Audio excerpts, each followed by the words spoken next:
তথ্য নিয়েই পুরো সাত দফা দাবি তারা কিন্তু বাস্তবায়নের লক্ষ্যে আজকে এই সমাবেশ ডেকেছে এবং কি সেই সমাবেশ ঐতিহাসিক সমাবেশ হবে।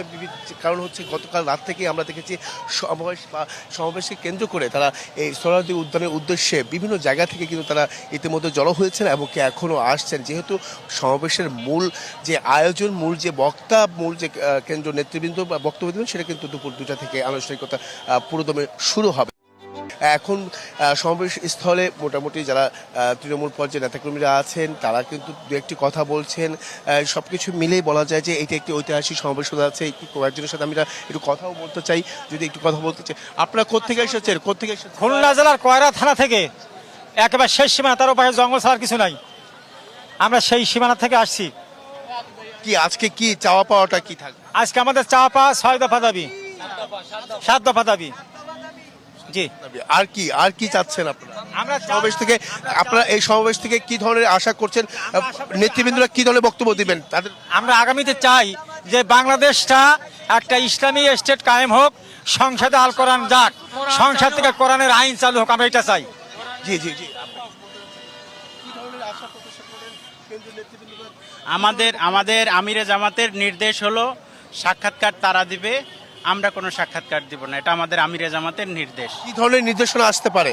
সেটা যখন নির্দেশনা জি আসবে তখন জি, কি ধরনের নির্দেশনা আসতে পারে? কোরআনের আইন চালু হোক, আমাদের মানে নির্দেশ।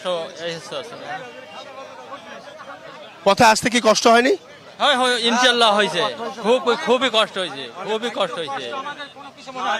খাওয়া দাওয়ারও খুব কষ্ট হয়েছে, পানিরও কষ্ট, মানে সমস্ত দিক থেকে ওটা আমরা কিছু মনে করি না। আমরা মনে করতেছি যদি আগামী পার্লামেন্টে যদি কোরআনের পার্লামেন্ট হয় তাহলে সেইটি আমাদের জন্য ধন্য। তাই আমরা এত কষ্ট করে আসতেছি।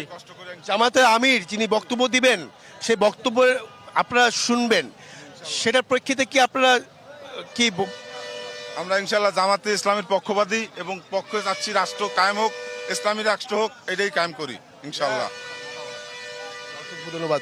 ঈশিতা, শুনছিলেন যে তাদের মূল যে চাওয়া পাওয়া এবং কি যেহেতু 2টার পর জামাতের আমির তিনি বক্তব্য দিবেন, তার বক্তব্যের যে বক্তব্যগুলো বা পরবর্তী কি ধরনের দিক নির্দেশনা দিতে পারেন সেই অপেক্ষায় আছেন নেতাকর্মীরা। বিভিন্ন জায়গা থেকে দূর দূরান্ত থেকে অনেক কষ্ট করে তারা এসেছেন শুধুমাত্র জামাতের আমিরের বক্তব্য শোনার জন্য এবং কি দিক নির্দেশনা পাওয়ার জন্য, পরবর্তীতে দেশ কিভাবে গড়বে এবং এই সংসদে কি হবে না হবে সবকিছু মিলেই। তো এই ছিল ঈশিতা, এখান থেকে সবশেষ। পরবর্তী সংবাদে নতুন তথ্য পেলে অবশ্যই জানার চেষ্টা করবো। ঈশিতা।